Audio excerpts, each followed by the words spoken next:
दरअसल आपको बता दें, आज हम मध्य प्रदेश के भोपाल में हैं, जहां दशहरा मैदान में भीम आर्मी प्रमुख चंद्रशेखर आज़ाद 12 फरवरी को पहुंचने वाले हैं। भीम आर्मी प्रमुख चंद्रशेखर आज़ाद की दशहरा मैदान, इसी मैदान में एक लाखों की संख्या में कल एक बड़ी जनसभा होने वाली है। इस जनसभा के बारे में हम आपको बता दें, कुछ दिनों पहले आपने एक वीडियो देखा होगा जिसमें मध्य प्रदेश के मुख्यमंत्री शिवराज सिंह चौहान को कुछ जातिवादी मानसिकता के लोग उनको गाली, भोपाल में वो आंदोलन हुआ था, कुछ जातिवादी मानसिकता के लोग उनको भद्दी भद्दिया गालियां दे रहे थे। और साथ ही आपको बता दें, उनको जिस प्रकार से गालियां दी गई, आरक्षण का विरोध किया गया, SC/ST एक्ट का विरोध किया गया, SC/ST एक्ट के समर्थन में, आरक्षण के समर्थन में ये बड़ी जनसभा देखने को मिलेगी। साथ ही हम भीम आर्मी के तमाम कार्यकर्ता पहुंच चुके हैं, उनसे भी हम बातचीत करेंगे। लेकिन ये मैदान दशहरा मैदान है और इस मैदान में लाखों की संख्या में भीड़ आने के अनुमान लगाए जा रहे हैं। साथ ही भीम आर्मी प्रमुख चंद्रशेखर आज़ाद जिस प्रकार से देखा जाए तो क्या कुछ प्रभाव छोड़ पाते हैं, क्या कुछ मध्य प्रदेश की राजनीति 2023 के मद्देनज़र क्या कुछ वो नया कुछ कर पाती हैं, नहीं, ये भी देखने वाली बात होगी। भीम आर्मी के कार्यकर्ताओं का क्या कुछ कहना है वो भी हम आपको बताते हैं। मंच लगते हुए नज़र आ रहा होगा आपको, मंच लग रहा है, यहाँ तमाम कार्यकर्ता मौजूद हैं, उधर देख पा रहे हैं, जो तैयारी बड़े ज़ोर शोर से कराने की कोशिश कर रहे हैं। क्या कुछ करने वाले हैं भीम आर्मी कार्यकर्ता? पहले तो भाई साहब अपना नाम बताएं। जी, मैं रामेश्वर आज़ाद, जिला शिवपुरी मध्य प्रदेश, वर्तमान में प्रदेश सचिव और प्रभारी दतिया ग्वालियर।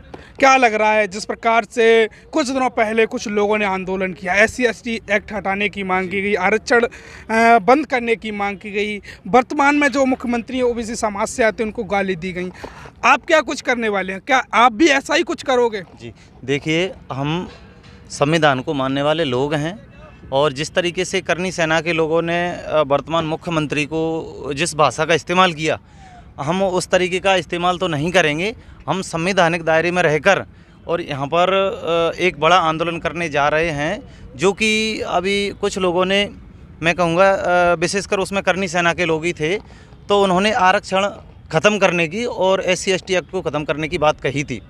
तो जस्ट उसको पूरे देश में वो मैसेज गया और उस मैसेज को जाने के बाद में वो बात भाई चंद्रशेखर आज़ाद जी तक पहुँची। इस बीच में हमारी जो है सामाजिक न्याय यात्रा का कार्यक्रम भी चालू था और ये आज कल 12 फरवरी को इसका समापन भी था।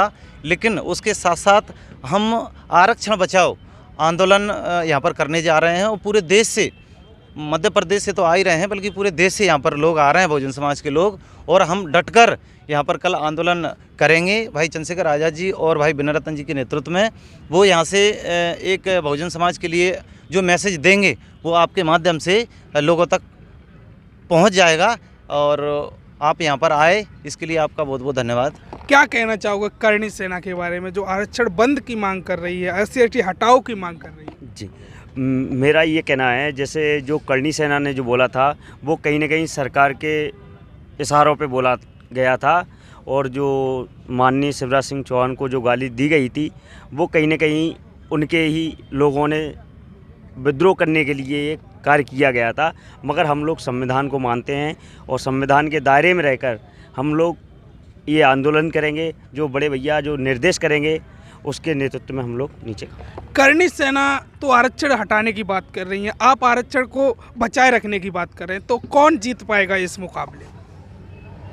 ऐसा है, जिसका जैसा समर्थन रहेगा, कोशिश ये रहेगी कि हम अपने समाज को पूर्णतः जागृत करने की कोशिश कर रहे हैं और हमारा समाज जाग गया है।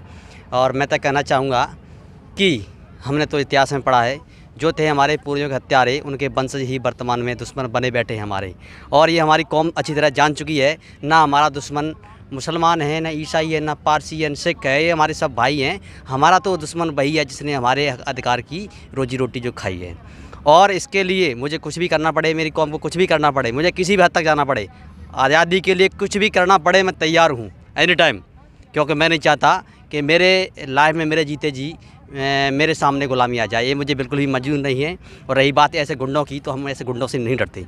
और मैं अभद्र ये लोगों ने जो भाषा की थी कि जैसा करनी सेना के लोगों ने, मैं ऐसा नहीं बोलना चाहूँगा, क्योंकि वो सत्ता शासन में उनकी कौम जो है जागृत है, सब कुछ उनके पास पावर है, वो कुछ भी बोल सकते हैं, नंगे नच सकते हैं। लेकिन मैं समाज के माध्यम से समाज को साथ लेके ऐसे गुंडों को मजा चखाने का काम पूरा करूंगा और मेरा पूरा जारी है। और ये भीम आर्मी संगठन एक आज़ादी देने वाला संगठन है और हर युवा साथ देना, क्योंकि जिधर ये युवा चलता है उधर आज़ादी चलती है। जिधर जवानी चलती है उधर जमाना चलता है। तो मेरे समाज के लोग, मेरे युवा साथी सब तैयार हैं ऑलरेडी, और ऐसे गुंडों से मुकाबला करने के लिए हम लोग किसी भी कंडीशन से टकराने के लिए तैयार, लेकिन गुलामी स्वीकार करने के लिए तैयार नहीं है। और भी कुछ लोग मौजूद हैं हमारे साथ, उनसे भी हम बातचीत करने की कोशिश करते हैं। भाई साहब कहाँ से आए हो? शिवपुरी जिले से। क्या नाम है? भगवत गौतम। क्या लग रहा है कल का जो आंदोलन है कितना सफल हो पाएगा? क्या आप करणी सेना का जो आंदोलन हुआ था उसको टक्कर दे पाएंगे? बिल्कुल, करणी के सेना से कई ज़्यादा गुना जो 12 फरवरी को आंदोलन है बड़े भैया के नेतृत्व में, एडवोकेट चंद्रशेखर और विनायक जी के नेतृत्व में, करणी सेना से कई गुना लाखों की जनसंख्या में आंदोलन होगा। ये कहाँ से आए हो भाई? भिंड से हूँ मैं मेरा नाम नीरज गर्ग है। मैं चम्मे संभाग उपाध्यक्ष हूँ। और जो कल कार्यक्रम हो रहा है बड़े भाई चंद्रशेखर आज़ाद के नेतृत्व में, जो आरक्षण को लेकर जो करणी सेना का भी जो 15-20 दिन पहले जो कार्यक्रम हुआ था, कहीं न कहीं इसको समाज में आहत हुआ है। बहुजन समाज जिसमें SC ST माइनॉरिटी, जिसमें हम लोग उनके अधिकारों की बात करते हैं, वो हमारे अधिकारों को छीनने की बात करते हैं। हम ऐसा नहीं होने देंगे। तो ये थे भीम आर्मी के तमाम कार्यकर्ता जो दशहरा मैदान भोपाल, साथ ही आपको बताएंगे कि किस प्रकार से जो वरिष्ठ पत्रकार हैं, जो बहुजन समाज के पत्रकार हैं, वो क्या सोचते हैं इन आंदोलनों के बारे में। क्या लगता है आंदोलनों से समाज का भला हो सकता है? सबसे पहले आपका धन्यवाद। आप भी मुरैना से चल के यहाँ पे कई किलोमीटर की दूरी तय करके आए हैं। और आंदोलन की बात ऐसी है, जब हक अधिकारों का हनन होता है तो आंदोलन करना पड़ता है।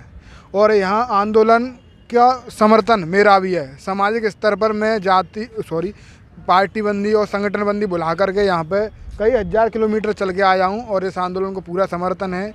और आप भी लगातार मेहनत कर रहे हो, आपका भी जो काम है वो सराहनीय है। और आंदोलन से हक अधिकार जब हनन होता है तो उसके लिए आंदोलन करना पड़ता है, अपनी ताकत दिखानी पड़ती है।